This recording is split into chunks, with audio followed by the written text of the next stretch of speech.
In these first sessions after lunch, we're having a change of focus, moving very much now into the international realm. And it's my very great pleasure to introduce our next speaker, Professor the Honourable Gareth Evans, ACQC.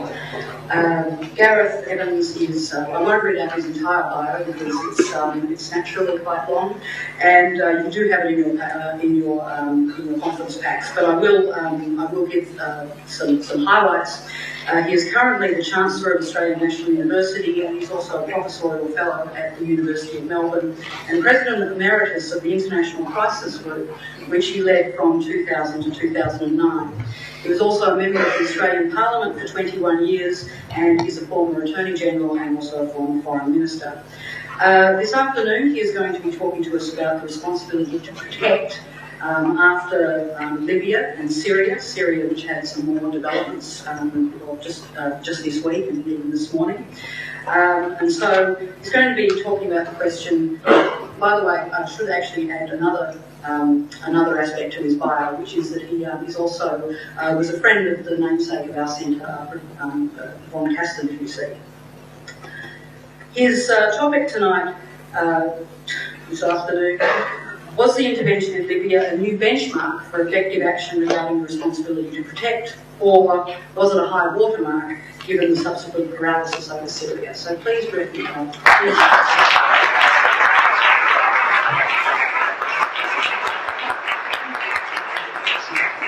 Thanks very much, Sarah. Thanks for the opportunity to talk to you. Just a word at the outset, if I may, about my dear friend and colleague, the late Ron Castan, after whom this centre is named. And I want to say something particularly because it's the first opportunity I've had to talk to the centre, and not least because he's talking to Melissa and son Stephen here in the audience today. As people were reminded in the publicity a few weeks ago, associated with the 20th anniversary of the Marbo case, Ron was an absolute giant of a lawyer. He was a giant in the fight against racism and all its manifestations in this country, and he was an absolute giant as a human being. I worked very closely with him in the foundation of Victorian Aboriginal Legal Service many, many years ago. I worked very closely with him in the Victorian Council for Civil Liberties, and I worked extremely closely with him day and night, in fact, during those last heady weeks and days of getting the Marbo legislation through the Senate. There are no lawyers and very few human beings for whom I have had greater respect and affection than Ron Castan. It's one of the great and terrible tragedies of our time that in a completely unexpected, shocking way, he was taken from us, died of complications from an operation, rather tender age, it seems to me now to be tender age of 59. It was not only a tragedy for his family, his friends, but it was also a tragedy for the country, because it's a pretty fair bet that Ron would have gone on rather rapidly to be Judge of the High Court, and one of the great justices of the High Court of our time. So it is, I think, wonderful that his memory has been perpetuated in the naming of the centre, and I wish it all speed and longevity for those reasons alone. Convey my respect and affection to members of his family, to Mum Nellie, who I knew very well as well. So, let's move on. Of all the issues that I think would have unquestionably exercised Ron had he been here to debate it with us, of all the human rights issues that shock our conscience, both at home and abroad, I think we'd agree that the ones that most offend and challenge every precept of our common humanity are the mass atrocity crimes, genocide, ethnic cleansing, crimes against humanity, major war crimes. Those catastrophic human rights violations where men, women and children are murdered, tortured, raped, starved, expelled from their homes for no other reason than their race, their ethnicity, religion, nationality, caste, class or ideology. The extraordinary thing is how long it's taken for any kind of genuine international consensus to develop as how to respond to these catastrophic crises taking place behind sovereign state walls. Even after the horrors of the Holocaust and all the many developments in international human rights law and international humanitarian law that followed World War II, when it came to reacting to cases like Cambodia, East Pakistan, Uganda, 1970s and 80s, and Rwanda, Bosnia, Kosovo in the 1990s, the world was in almost total disarray. There was at least real debate about these issues in the 1990s, but it was only about one thing. It was only about humanitarian intervention, the so-called right to intervene militarily. Hardly anyone talked about prevention, hardly anyone talked about less extreme forms of engagement and intervention. The options were send in the Marines or do nothing. The global north often rallied to prescribe right to intervene, humanitarian intervention, but the global south was understandably deeply reluctant, after all its unhappy historical experience, to accept the idea that the big guys had any sort of inalienable right to throw their weight around in this way, indeed anyway. So we had all the division and inaction and despair that most of us here will remember all too vividly, saying each time, as we did, never again, but then having to look back over again, with a mixture of anger, incomprehension and shame, asking ourselves how could we, as an international community, have let things like this happen again. It was to find a way through this agonising lack of consensus, this consensus by design, that the concept of the responsibility to protect was born, initiated in the 2001 report of the International Commission on Intervention and State Sovereignty, sponsored by the Canadian government, which I co-chaired with the very distinguished African diplomat Mohamed Sahnoun. And then, after a long, complicated, often very cantankerous diplomatic process, was endorsed unanimously by the UN General Assembly, acting at the head of state and government level at the 2005 World Summit, commemorating the 60th anniversary of the UN. A change, or an innovation, or resolution, which has been described by the British political and Holocaust historian Martin Gilbert as the most significant adjustment to national sovereignty in 360 years. There were and remain quite crucial differences between the concept of responsibility to protect on the one hand and the right of humanitarian intervention on the other. And it's a fundamental mistake to maintain, as some still do, that responsibility to protect, or R2P for short, is nothing more than the old humanitarian intervention wine dressed up in a new bottle. In the first place, responsibility to protect is primarily about prevention, whereas humanitarian intervention is only about the reaction stage.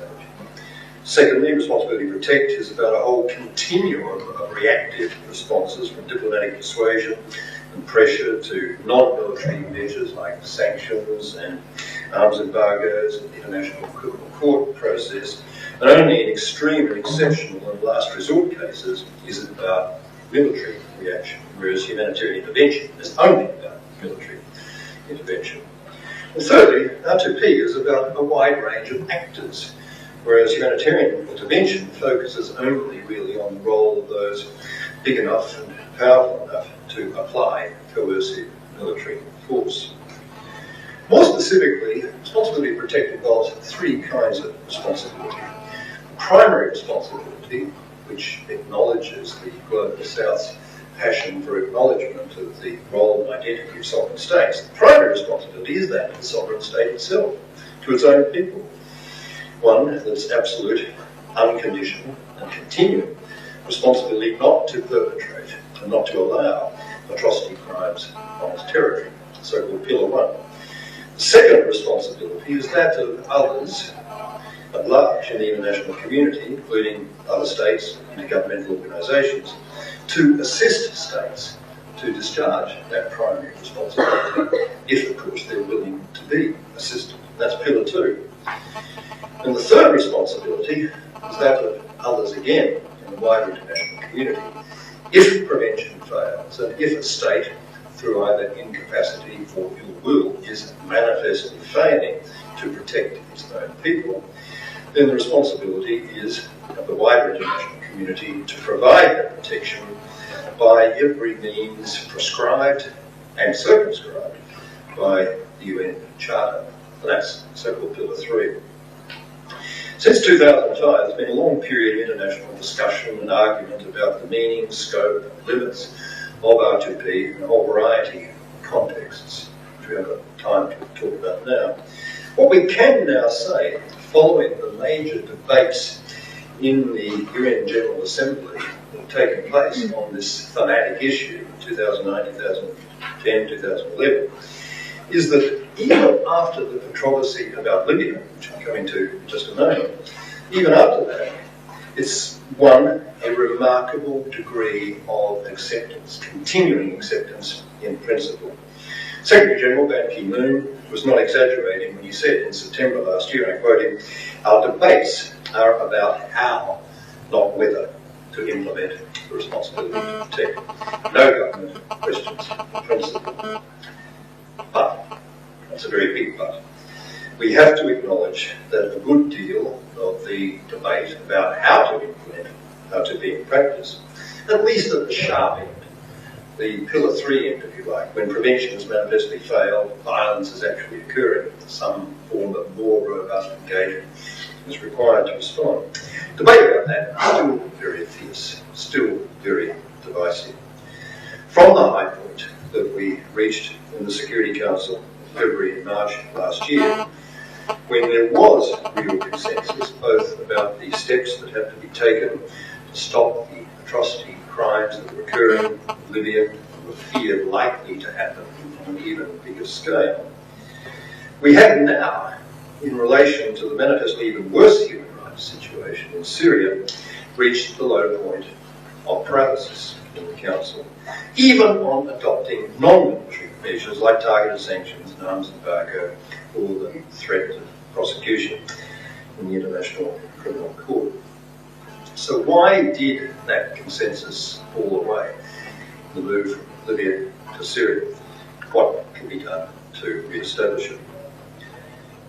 16 months ago, in March last year, the UN Security Council, with no dissenting voices and expressly invoking the principle of the responsibility to protect, authorised the use of all necessary measures, which means military measures in UN speak, to protect civilians at imminent risk of massacre in Benghazi and elsewhere in Gaddafi's Libya.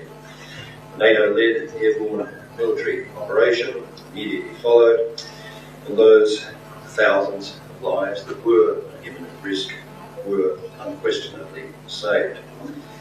The March resolution followed a unanimous one 3 weeks earlier, also invoking R2P, which condemned Gaddafi's violence against then unarmed civilians in unequivocal terms, demanded that it stop and sought to concentrate Gaddafi's mind by applying targeted sanctions and arms embargo and the threat of ICC prosecution. It was only when that was ignored that 3 years later the military intervention authorised.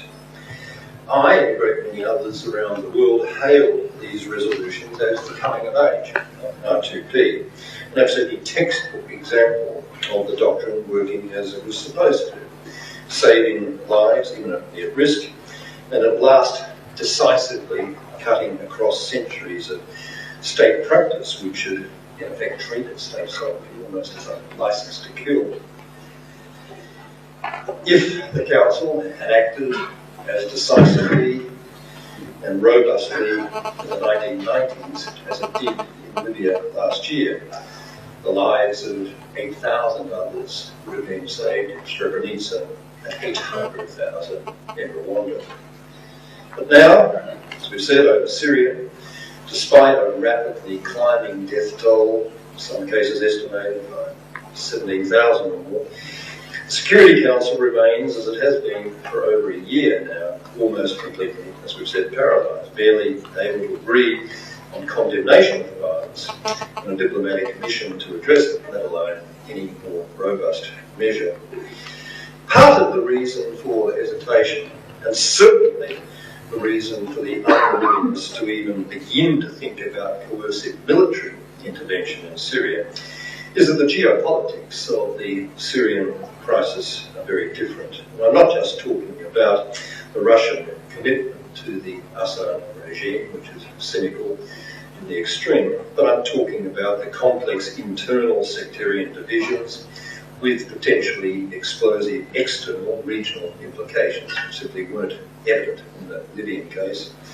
Talking about anxiety, about the real anxiety in the Syrian case, about the democratic credentials of many of those in opposition to the Assad regime. I'm talking about the complete absence of Arab League unanimity in favour of any tough action, which was of course there in spades in the Libyan case, at least initially. And we also have to take into account the reality in Syria, a very strong still Syrian army, although maybe weakening quite rapidly if the latest news is to be believed. Strong Syrian army, meaning that any conceivable intervention, external military intervention, would be very difficult and very bloody. But there's more to it than that. We have to explain why it is that it took until February this year for the Security Council to even formally condemn violence, and why there's been no consensus whatever even about non-military coercive measures like targeted sanctions and so on, of the kind that we unanimously agreed for Libya at a stage when the Gaddafi regime's record of violence was much less, frankly, than has been the case for Assad. Consensus has simply evaporated in a welter of recrimination about how the NATO-led implementation of the Council's Libya mandate to protect civilians in civilian-populated areas under threat of attack, is the language, how that mandate was actually carried out. We have to frankly recognise that there's been some infection of the whole R2P concept by the perception, accurate or otherwise, that the civilian protection mandate granted by the Council in the Libya case was manifestly exceeded by the military operation. Leading the critical charge in this respect have been the so-called BRICS countries, Brazil, Russia, India, China, South Africa, BRICS. All of whom were actually sitting on the Security Council at the time, last year, a rather interesting foretaste of the kind of Security Council membership more representative of the contemporary world of 1945 that many of us have been arguing for. The complaints of the BRICS countries have not really been at all about the initial military response, destroying Libyan Air Force infrastructure, the air attacks on the ground forces advancing on Benghazi, but rather what came after, when it became rapidly apparent that the three permanent member states driving the intervention, the US, UK, France, the so-called P3, permanent three, would settle for nothing less than regime change and do whatever it took to achieve that. Particular concerns that have been expressed are that the interveners rejected ceasefire offers that may have been serious, should at least have been explored, that they struck from the air fleeing personnel that posed no immediate risk to civilians, that were running away from confrontation rather than moving towards it, and attacking locations that had no obvious military significance, like the compound in which Gaddafi's relatives were killed. More generally, the complaint has been that the P3 comprehensively supported the rebel side in what rapidly became a civil war, ignoring the fact in the process the very explicit arms embargo that the Council itself had agreed on, which was still in force. The P3 countries are not without some answers to those objections. If civilians were to be protected house to house in areas like Tripoli, still under Gaddafi's direct control, they say that could only be by overturning the whole regime. You've got goons and thugs going house to house, arresting people, hauling them off to prison, torturing them and executing many of them. There is arguably a civilian protection need of the kind that was contemplated in the UN Security Council mandate. Again, if one side was taken in a civil war, that's because one-sided killing situations often very rapidly morph into civil war situations. Either the unarmed civilians are decimated, killed outright, opposition is completely squashed, or you get a situation of external support dribbling in, or defections taking place from the military and other authorities, and a full-scale civil war developing as a result. Exactly the dynamic that we're seeing now working itself out in Syria. And sometimes, the P3 said, in that morphing situation, you do have to take sides. What you're wanting to do is to advance the original civilian protection objective. Again, there's other sorts of responses to the effect that military operations can't be micromanaged with a 1,000-kilometre screwdriver. It's a matter of passing the resolution and letting the military guys get on with it. And there's objections that are more limited kind of monitoring swoop concept of operations, the kind that I thought one of them was advocating at the time, would have led to a longer and messier conflict than that which actually occurred. Not only politically impossible to sustain in the US and Europe, but likely to have produced many more casualties and a more protracted war of that kind. And yet, these arguments do all have force. But the permanent three resist debate on them at any stage in the Security Council itself. And other council members were never given sufficient information to enable those sorts of arguments to be evaluated. Maybe not all the BRICS countries are to be believed when they say that had better process been followed, more common ground could have been achieved. But they can be believed when they say they feel bruised by the P3's dismissiveness during the Libya campaign, and that those bruises will have to heal before any consensus can be expected on tough responses in any similar such situations in the future. The better news is that a way forward has in fact opened up. Brazil has been arguing for some months now that the responsibility to protect concept, as it has evolved so far, needs not to be overthrown, but rather supplemented by a complementary set of principles and procedures which it's labelled responsibility while protecting, RWP. Its two key proposals are for a set of criteria to be fully debated and taken into account before the Security Council mandates any use of military force in the first place. And secondly, some kind of enhanced monitoring and review processes which would enable such mandates to be seriously debated by all council members during their implementation phase. One way of approaching the criteria issue, which I certainly favour, and about which I'll actually be speaking to the Brazilian Foreign Minister in Rio in a few weeks' time. I've been invited there to talk to him about this. One way of approaching this would be to return directly to the so far unimplemented recommendations of my own commission 10 years ago, and of subsequent reports, including by the Secretary-General Castan himself, that the Security Council apply specific prudential guidelines whenever considering any authorisation of coercive military force, Chapter 7 of the UN Charter. 5 such guidelines have been proposed in my commission and in the literature generally. First, and I'll just run through it very quickly so you get a sense of what the debate's about. First, seriousness of risk. Is the threatened harm really of such a kind and gravity scale as to at least prima facie justify the use of force? Second, primary purpose. Is the use of force, this is essentially a subjective criteria, so it's a tough one to apply, is the use of force primarily, in the mind of its proponents, to halt or avert the threat in question? Whatever secondary motives might also be in play, like oil or bananas or something else, which are often in play in this situation, is the primary purpose to address the harm. Third, obviously, last resort, has every non-military option at least been fully explored and the judgment reasonably made that nothing less than military force could halt or avert the harm in question? Fourth criterion, proportionality. Now, the scale, the duration, the intensity of the proposed military actions, the minimum necessary to meet the threat in question. Real question mark, of course, in the Libyan case. And fifth, what will very often be the hardest legitimacy test of all to satisfy the balance of consequences. Will those at risk ultimately be better or worse off? And will the scale of the suffering overall result in intervention be in fact less, or will it be greater?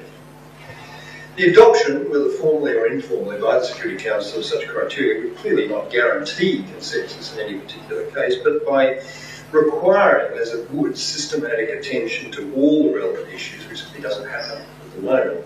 I think it would make the achievement of consensus much more likely. One of the further virtues of this approach, articulating criteria of this kind in some reasonably formal way, would be to make it abundantly clear from the outset just how different, coercive military action is to other response mechanisms. How many hurdles should in fact have to be jumped? Not just the formal legal one, Security Council, legal approval, but the prudential hurdles have to be jumped before even authorising. It's something that should not be contemplated as a routine escalation, but only in most extreme exceptional circumstances. If such criteria were able to be agreed and applied with some rigour and consistency to new situations as they arise, it should also be a lot easier to avoid the kind of slippery slide argument which has contributed to the Security Council paralysis on Syria, making some countries unwilling to even foreshadow non-military measures like targeted sanctions or ICC investigation because of their concern that military coercion would be the inevitable next step if lesser measures fail, given the nature of take in mind the response of some of the Security Council members in the Iraq War in 2003, the way an earlier Security Council resolution was used rather visibly in that way, still very much in people's mind. The initial reaction to the Brazilian responsibility while protecting proposal, reaction by the P3 powers was initially pretty dismissive. I know, because I was there in New York, telling me their reactions. Those countries would want all the delaying and spoiling options, wouldn't they? But that opposition has begun to soften, as it must. If an unvetoed majority vote is ever going to be secured again for tough action in a hard mass atrocity case, even for action falling considerably short of military action, the issues at the heart of the backlash that has accompanied the implementation of the Libyan mandate, the concerns of the BRIC states in particular, echoing as they do the concerns of a much wider swath of the developing world, those concerns simply have to be taken seriously. So, the completely effective implementation of responsibility to protect is going to be work in progress for some time yet. Renewed consensus on how to implement it in the hardest of cases in the future is going to be very hard to achieve. It's going to take time. It will certainly come too late to be very helpful in solving the present crisis in Syria, for which the only alternative to a strongly Russian-supported diplomatic solution, still clearly some distance away and may be completely unachievable, the only alternative appears to be, unhappily, a full-scale civil war bloodbath brought to the end. But I don't think there's any policy maker in the world who now fails to understand that if the Security Council does not find a way back, find a way of genuinely cooperating to resolve these cases, working within the nuanced and multi-dimensional framework of the responsibility to protect principle, I don't think anyone doubts but that the alternative is a return to the bad old days of Rwanda, Srebrenica and Kosovo, which means either total disastrous inaction in the face of mass atrocity crimes, or action being taken to stop them without authorisation by the Security Council, in defiance of the UN Charter and every principle of a rule-based international order. After all that's been achieved over the last decade, that would be heartbreaking. But congenital optimist as I am, I believe it won't happen. I believe that R2P is here to stay, and that we will, over time, continue the process of evolution by which it transmutes itself into a principle which is not only up there in lights in principle, but which will really be practically effective in responding to the whole range of these horrible situations. Thank you.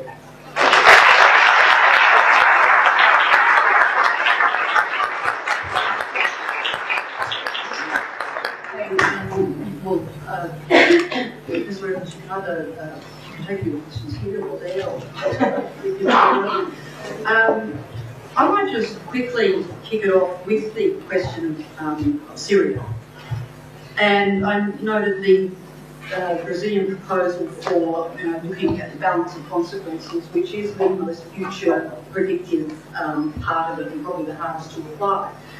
I've found most of the commentary on Syria has been very anti-government, but at the same time recognising that the rebels are, that we don't know who the rebels are. I was struck yesterday there was an American ambassador to the Netherlands, or former ambassador, who was clearly anxious that there was no action in Syria, but at the same time she kind of had a throwaway line of, we must help the rebels, whoever they are. And she actually said that. She actually said that as a question mark. I noticed this morning there was the reporting on the ABC about the resolution from last night. It didn't tell us what was in the resolution. It was just a clear implication. Russia voted against this, therefore we should have passed it. The only, I must confess, I haven't had a chance to look at the resolution myself, but Bob Carr described it as one which would stop the importation of bullets, okay, and food. Now, if that's, admittedly that's a question of fact which I don't know, and maybe someone can enlighten us or maybe you know, but I can't see how the importation of food or stopping the importation of food would help anything. And I guess just on this issue of Syria, yes, there are atrocities going on there, but do you think, in light of what I've said, that safe the use of force would actually be better, taking into account the balance of consequences? No, I don't think we should have gone down at any stage the path of military intervention, or even the path of actively supporting the supply of arms by willing countries like Saudi Arabia and Qatar, because any further militarisation of the conflict was absolutely destined to produce rapidly escalating casualties and probably almost be unstoppable in the scale of the civil war that it would produce. I've always believed that the only real solution to the Syrian case, unlikely, was a diplomatic one. And I've always believed the solution would be possible if only the Russians could be persuaded to get off the fence and work hard to bring it about, because they do have very real influence. It may be that diplomatic solution wouldn't be a particularly brilliant one from the point of view of those human rights lawyers and other advocates around the world who find it intolerable that anything less than complete punishment was handed out to those who perpetrate atrocity crimes.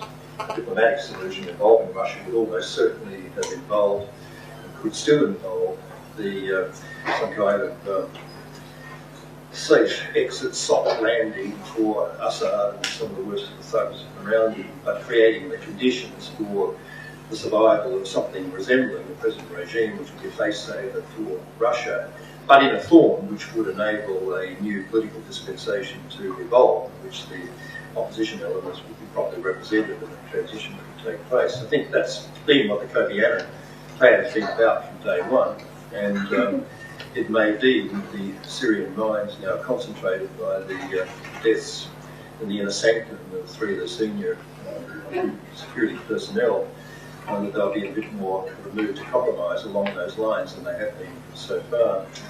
But I haven't seen, I thought the boat was going to be today. I thought this was just a circling and snipping around the boat. I missed this morning's news. I was on the plane coming down somewhere. No, it was clear that anything which was going to specifically flag the possibility of Chapter 7 action of any kind, and anything that was going to specifically be talking about decapitation of the present regime was going to continue to incur Russian enmity, and it's just too early to get them signed up publicly in the Security Council to any such resolution. But that's really not news. We've known that all along. But the basic question is, there's a lot of things tangled up in what you're saying. Question number one is Syria now, has it ever been a case for military intervention? A la Libya, which nobody really argues was not a case for military intervention at the time, or a case like Rwanda, for example, which I don't think anyone in retrospect would argue should not have been the subject of military intervention, which would have been very effective indeed on quite a small scale in stopping that genocide period. Was Syria ever such a case? Well, there's a multitude of criteria that you need to apply. But the basic one, you're right, in this instance, there's no higher than this, which is the balance of consequences, and the argument that, given the circumstances that I've described, the huge sectarian complexity of Syria, the regional consequences, the absence of regional support, military intervention unanimously in the Arab League, strength of the Syrian military, almost certainly military intervention is going to create an absolute explosion of violence, which arguably is still contained on a lesser scale through other forms of pressure we put on. So that's that question, and I think there's in fact very few occasions when the stars will all align in the way in which they did for Libya last February, March, and they were aligning at the same time for Cote d'Ivoire, which is another example of the Security Council giving a military mandate to a limited situation. There's another Rwanda, the stars could well align. If there's another Sierra Leone, the stars could well align. Another Guinea, another more limited Congo situation. We're all contemplating the situations, and we certainly never ever want to exclude the possibility of military force in those extremes. But let's go on remembering that it is extreme exception. The real argument is about the middle of the group, the diplomatic persuasion on one end of the reaction spectrum, the military stuff at the really hard end. But in the middle, you've got these non-military forms of coercion, like sanctions, arms embargo, which does have some military securities that are implemented, but also reference to the criminal court. There's always going to be arguments about what the effectiveness of these measures are. I don't think anybody these days, I'm surprised if that was part of the terms of the resolution, to generalised embargo on sanction on food going in. It's just the way Bob Carter anything's possible the way people interpret these things. But I mean, nobody's talking about anything other than targeted sanctions addressed very specifically at the finances or the travel or assets or whatever of the biggest thugs in the Assad regime. And there's always an argument too about the appropriateness of ICC sanctions, whether or not threats of prosecution, as to whether or not that's a way of concentrating the minds of these characters on what's likely to befall them if they don't cooperate and immediately cease and desist their behaviour, or is it a way of driving them further into court by making it clear that there's going to be no escape from persecution, whatever they do, and thus make it difficult to get amnesties. And there's big arguments about all these things, which human rights lawyers have been talking about at the end of time.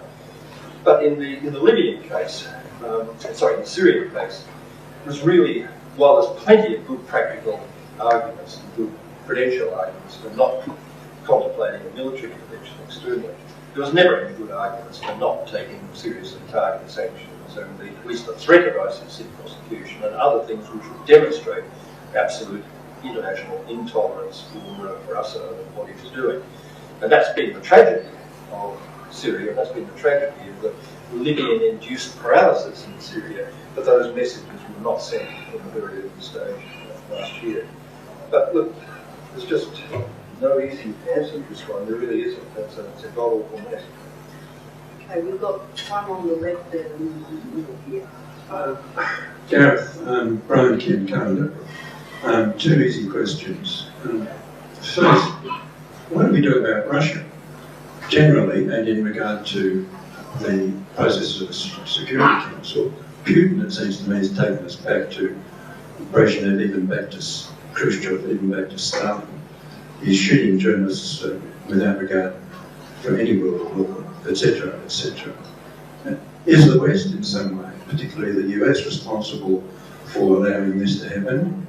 Is there economic arm twisting that should have gone on to get rid of Putin, to encourage the democratic movements there? Seems to me Syria, at least reading the newspapers, is at the behest of Russia. The second simple question is, you're in Australia, you walk around the corridors of the UN in New York. I presume Australia's voice in this sharp end of geopolitics is of not much great significance as a nation state, but I'm interested in your view. First of all, congratulations to you, Brian, for your role in the Marbo case, I have to say, which we were reminded of publicly in the events just a few weeks ago. Can't hear. Can't hear. Okay, I said congratulations to Brian for his role in the Marbo case, which was absolutely phenomenal as well, I have to say. Case of Russia, look, it's a very, very difficult one. I mean, nobody wants to plunge back into the Cold War days of complete sort of isolation and deadbutting. You've got to be trying to work with these characters, but it is very, very difficult because Putin's instincts are wholly undemocratic, unsympathetic to human rights, and and not doing Russia's reputation any good. And I think at the end of the day, that's ultimately what you've got to rely on. The force of international pressure, the naming, the shaming, the isolation, being out there on your own, mounting a manifestly indefensible position, works its own magic over time. The trouble with the Syrian case is that it is complex, and there are some things the Russians are saying which have an asterisk of truth to them, namely that the Alawite and Christian and one or two other minorities are genuinely at risk should some of the crazier elements of the Sunni enthusiasts in the opposition, not just the Sunni, but I mean the heavy-duty Al-Qaeda types and Islamist extremists, which are caught up in this broad coalition of forces that are now active. If they had their way, I mean, life would really be deeply intolerable for those elements within the Syrian community. And the Russians are also right in saying that Assad has had a considerable measure of support. It's not as if he just, largely because of that reality of multitude of smaller ethnic and religious constituencies that are supportive of the regime. It's a significant issue, and it's not an easy one just to sort of strike a pin. But I think, recognising all of that and being a bit sensible about it, the pressures do in fact build up, and the sense that I have is that whatever is being said publicly in the votes on the Security Council resolutions and in the formal press statements and so on, there's quite a lot of pattern going on beneath the surface, and I think for some time the Russians have been looking for a diplomatic solution which would see Assad go, which would see some of the thugs and dinosaurs of the worst kind around him, including my former foreign minister colleague Al-Sharawi, to say his photograph I see in the paper and nearly puke every time because he was a terrible character to deal with, I remember even then.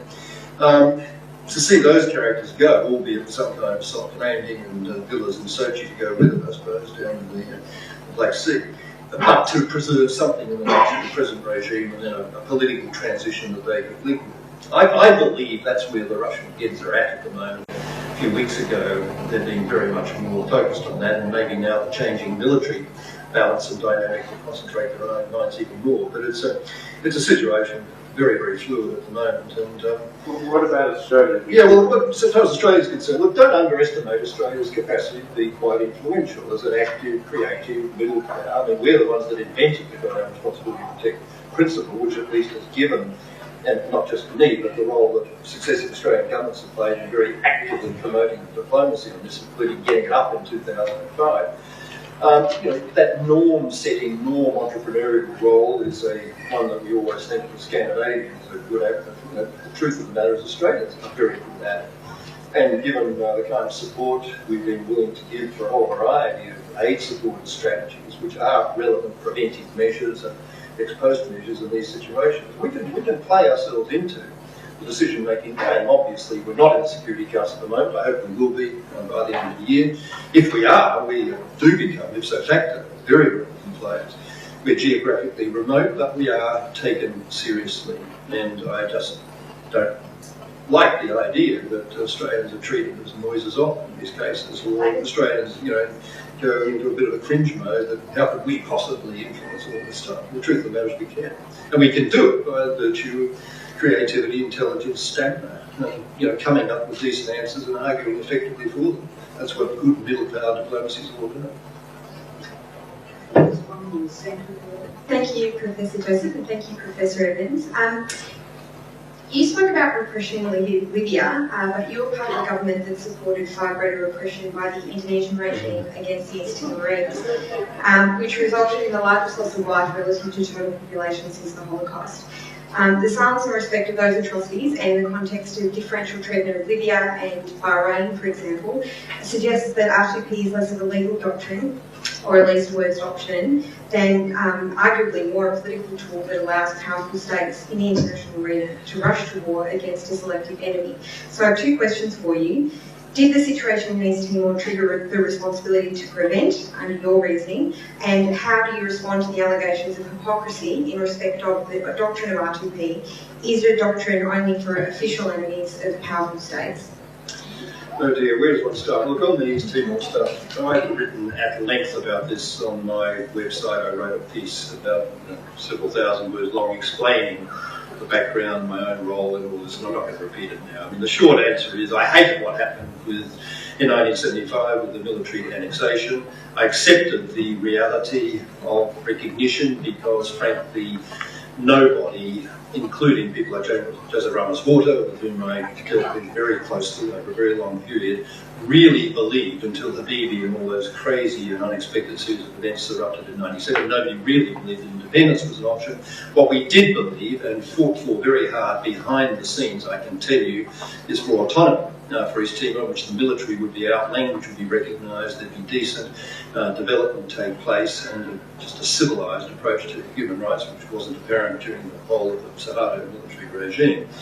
And we were very close on a number of occasions to getting there, except that the politics didn't work out for reasons I can explore ad nauseam. We were very unhappy, obviously, with the sequence of events which erupted in '99.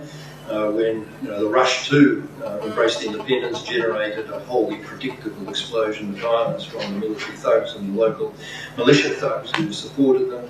That was a responsibility to protect the case, and it did generate an effective military engagement, not in the form of a coercive engagement. That would have been impossible had Indonesia not agreed with it.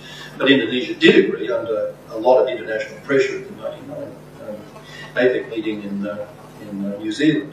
And Australia played an effective role, and that's a consummation entirely to be applauded. But it's a long and complicated story, and I don't apologise for any of the positions that I took. It was a very, very difficult situation to be in, and none at any stage involved any kind of enthusiasm for either the original circumstances of the Indonesian annexation or the way in which that was conducted.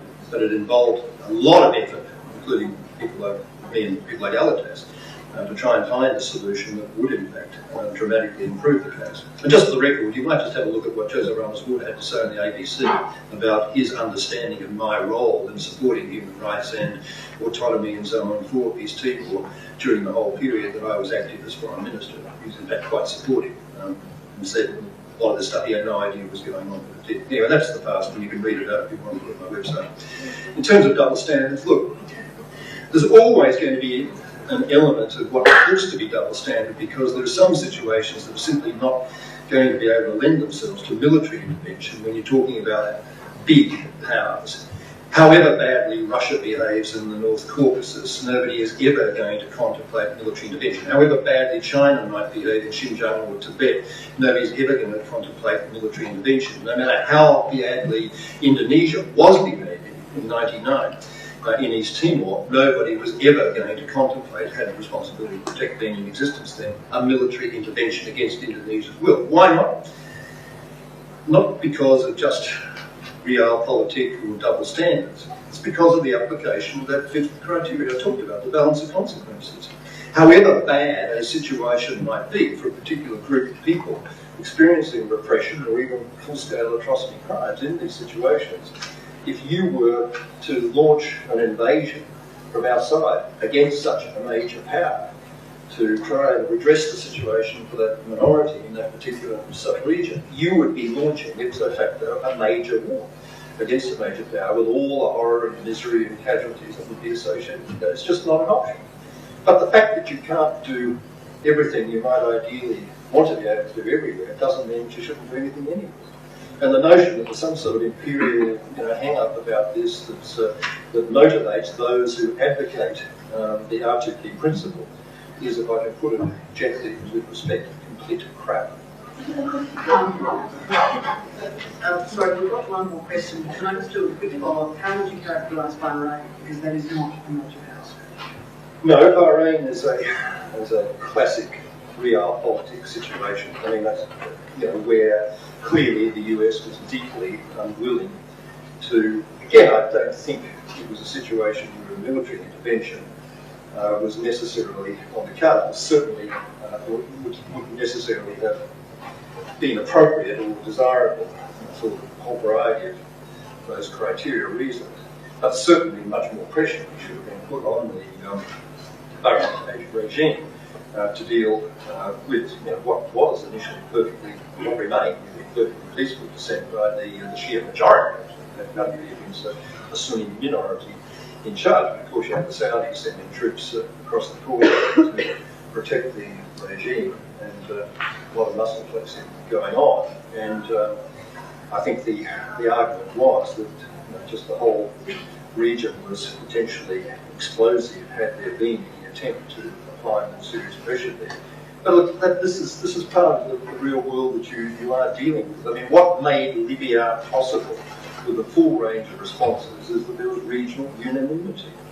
There were no negative consequences likely to flow from imposing the initial action of measures and then the military measures. Yeah, maybe because there are some cynics in the neighbouring countries who didn't like Gaddafi, wanted to see him go, and were happy to see this device being used for that purpose, and didn't particularly have a humanitarian motive. That's perfectly possible. But whatever the reality, it was true. And to try and big problem with any Western intervention anywhere in the Middle East is that unless it does, and this is again part of the answer for Bahrain, unless it does command unanimity of support from the major Islamic regional organisations, the Arab League and the OIC, it will be bound to be characterised in the Islamic world as an anti-Islamic intervention.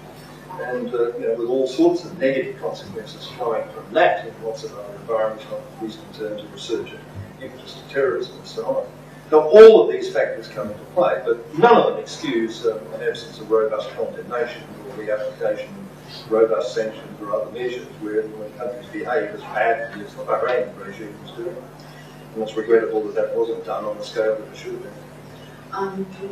Yeah, sure. One more question? No, well actually I'm not. Last question. My name is Olivia Wolf, a student at the Castan Centre. I have two very quick questions. The first is in consideration of the criteria on which R2P come into play. Is it implied that there is a clamouring for intervention from within the country concerned, from civil society, or is that taken for granted? Does that actually strengthen the case to enact? And my second question is, at these international levels where the doctrines is discussed, is much time or credence ever given to the various proposals for non-violent, unarmed peace force intervention and funding, establishing, training and sending in such forces? Yeah, I mean, as the second question first, the whole R2P thing is very much premised on the notion is if you can see this stuff coming down the track, you ought to be putting in place long-term preventive strategies and shorter-term preventive strategies that will get you the solutions you want without any question even arising and having to react militarily or otherwise to exploding violence. So a huge, I mean, I wrote a book about it, it was 3 or 4 years ago, and I mean 60% of the book was about preventive strategies, including addressing what ways there might be to strengthening civil society and strengthening opposition movements and creating, non-violent responses and so on that would in fact generate movements toward effective reform that would make unnecessary the response to later explosions. And I think when these things move a certain distance down the track, it's sometimes very, very difficult to put in place effective non-violent responses. And the notion of non-violent dissent can just lead to one-sided, very destructive and ugly violence in return, as we've seen demonstrated being mown down in various countries. So I'm very reluctant to advocate solutions that I fear are going to result in the loss of someone else's life. But I mean, yes, of course you try to explore that. I'm sorry, first question was?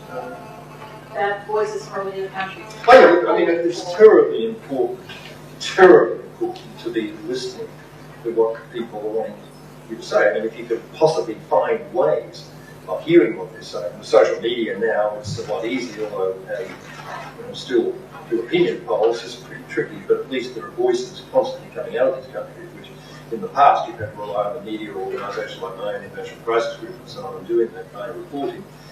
But the traditional argument for sanctions, of course, has been, in South Africa and everywhere else, it's been, on the face of it, it seems, particularly those sanctions which are bound to have some impact on the wider community, it seems a pretty rough thing to do with people already suffering. But if you're listening to the voices, as we were listening to the voices of black South Africans in the 70s and 80s, saying, for God's sake, pile the sanctions on, however much the misery this might involve, it's all for the larger good and we want you to do it. That was terribly important in determining our response. Similarly, I mean, the voices we're hearing from Libya and the voices we're hearing from the opposition in Syria have been tremendously important in generating the momentum for effective response there. But the voices in Syria are very mixed. We have to keep an open mind about that and recognise that it's not a completely one-sided equation. It's a very, very complex one. So, and you've also, if you're talking about voices coming out of Iran or a place like that, you've always got to take into account that external support for those voices can be tremendously counterproductive in terms of diminishing the credibility sometimes of people on the ground who then can be characterised as simply stooges of international forces of pressure. So you've really, really got to be sensitive to quite a complex interplay of arguments and issues when you go down that path. But yeah, prima facie, of course, you should be listening. Okay, well, thank you very much for that. Will you please join me in